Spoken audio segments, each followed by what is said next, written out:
framework to change.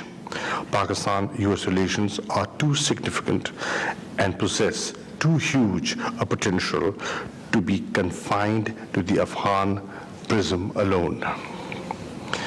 Peace in Afghanistan will help both sides take a fresh look at all that we can do together to enrich our historic relationship. The present regional scenario, fresh look at all that we can do together to enrich our historic relationship. The present regional scenario also makes the challenge of securing peace more complicated. We firmly believe the gains made so far be protected, and the evolving situation, particularly the events since January the 3rd in the region, handled in a way that any negative impact on the peace process in Afghanistan is avoided. Having come this far, there should be zero tolerance for any setbacks. Prime Minister Imran Khan has always envisioned a peaceful neighborhood. After winning the elections in July 2018, he promised that if India took one step forward for peace, Pakistan will take two. He lived up to that pledge and made repeated efforts to change the symbolism and substance of this historically troubled relationship.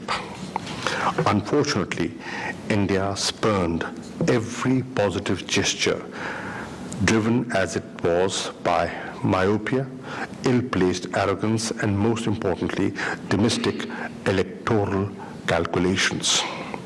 Harboring hyper-nationalism by stoking anti-Pakistan sentiment to win elections, India nearly pushed the two countries into a war last February. That we managed to step back from the brink is almost entirely due to the restraint shown by Pakistan and the statesmanlike handling by Prime Minister Imran Khan of the captured pilot issue. Alas, the BJP government repeatedly interpreted our commitment for peace as a sign of weakness. We had hoped that after the Indian elections, the BJP government would display more maturity.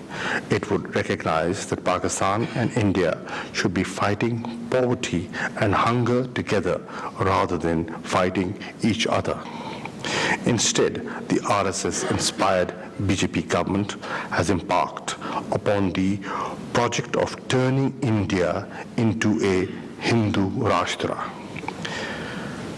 The adherents of Hindutva and Akhand Bharat have established this ascendancy with disastrous consequences for all in India and the world to see.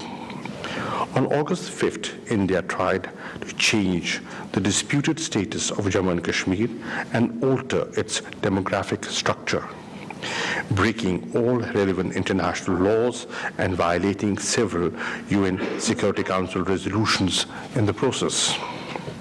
India has been seeking to break the will of the Kashmiri people by imprisoning them in their homes and imposing a communications blockade that continues to this day. Thousands of Kashmiris, particularly young boys, have been imprisoned, tortured. Even children as young as 9 have not been spared. The Indian narrative that Kashmir is India's internal part is firmly refuted by its being on the Security Council agenda. If this were not the case, why would the French president raise it with the Indian Prime Minister? Equally insulting to the intelligence of the world community is the bizarre Indian argument that it is for economic development of the Kashmiris.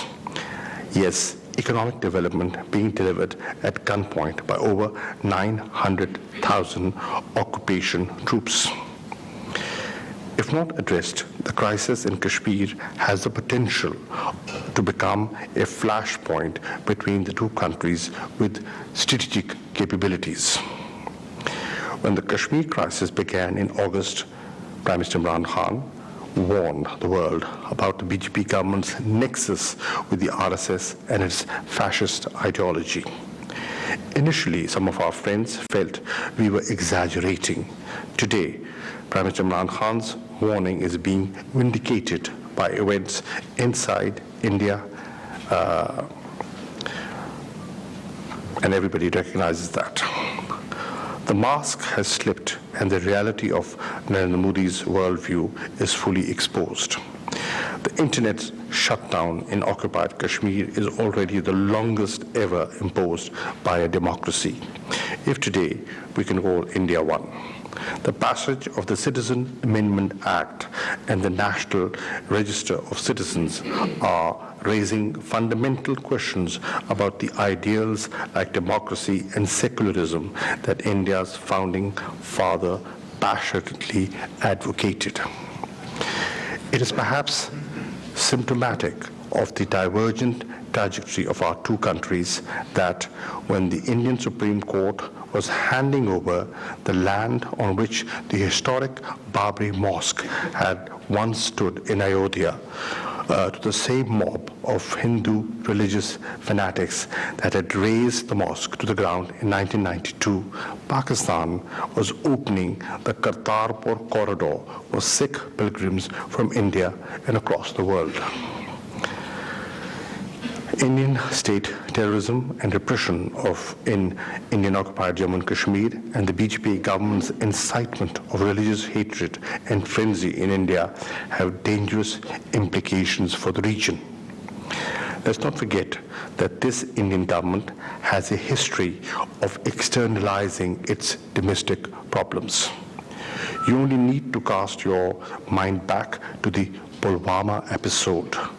In the run-up to the Indian elections last year, when India sought to deceive the world by a never-ending stream of lies, we fear that we are once again reaching such a crisis. Every other day, some new Indian politician or military official makes a veiled threat against Pakistan. Meanwhile, we all followed reports of capture of Indian police officer Devinder Singh, whose footprint is now being seen in some major terrorist attack, which India itself orchestrated and blamed on Pakistan.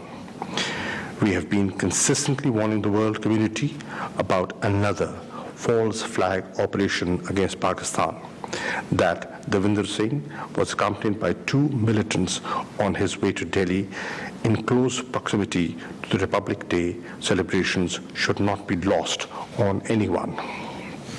Our government wants peace in the neighborhood.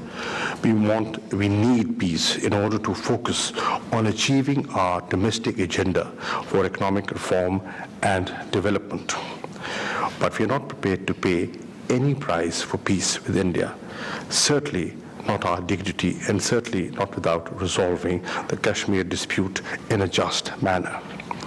We know that President Trump is profoundly worried by the Kashmir situation, and we welcome his repeated offers of mediation in resolving the Kashmir dispute. The United States alone commands the moral authority and respect in South Asia to resolve the longest pending dispute on the UN agenda. As Prime Minister, Imran told President Trump last July, the United States will have the gratitude and prayers of over 2 billion people in South Asia if it did so. We hope President Trump is successful in realizing his goal and can make a lasting contribution to substantial peace in South Asia. That could be his enduring legacy. Pakistan-US relationship has always served our mutual interests. We often hear US officials say Pakistan has much to gain by working with the United States. That is undoubtedly true. But what is also true is that the United States also has much to gain by working with Pakistan. That is what history of our relations teaches us. We appreciate the assistance the United States has historically provided us in the areas as diverse as agriculture, energy, defense, and education. The United States played a critical role in building our agriculture base as well as our defense capacity during the 50s and the 60s. But Pakistan also contributed immensely and obviously unquantifiably by helping the United States during the Cold War, including by facilitating US-China rapprochement, which decisively tilted the balance in favor of the free world. Pakistan would not have achieved the success it did in fighting terrorism without assistance from the United States. But equally, Al-Qaeda would not be the shadow of its former self today if Pakistan had not helped with the campaign against its leadership and cadres. Despite our shared frustrations with the pace of overall progress in Afghanistan, let us not forget that the terrorist organization that attacked the United States on the horrible September morning in 2001 stands degraded and diminished today. This is our joint success. Pakistan desires a relationship with the United States that is based on mutual respect, mutual interest, and mutual benefit. While we continue to work with the United States for peace in Afghanistan and for security in post-Afghanistan war region, our relationship should be larger than Afghanistan and counterterrorism. It is also a concern for us that there is a growing tendency to view Pakistan-China relations through the lens of contemporary geopolitics. I want to remind you that Pakistan's relationship with China is nearly as old as our relationship with the United States.